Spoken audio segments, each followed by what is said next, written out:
me sa kanë informata shka ndryshim është kandidaturash në qëndrime edhe të partive të opozitës. Besoj se ja sharon. Po, zotëria Haradinaj, ja votoni për një kandidat konsensual nëse e propozon Lëvizja Vetëvendosja? Po, e kem deklaruar dhe ma herët, po.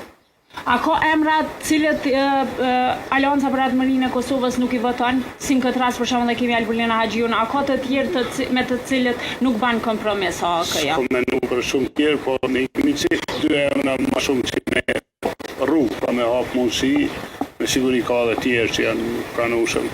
A keni marrë ndonjë ftesë nga Vetëvendosja pasi sot e dim që nuk është thirr asaj takimi nga Avni Dehari që është bërë paraprakisht në seancat e kaluara? Jo, me sa di s'ka komunikim fare. Ne jemi të gatshëm pra profesorëja jonë është e gatshme me marrë thjesht në takime, po deri tash nuk e dim që ka ndodhur. Pasi nuk po thirret në takime jashtë kuvendit të Kosovës, çka po kërkon Avni Dehari nëse mund ndihmë në çdo takime që po i marrë me përfaqësues të partive? Veç me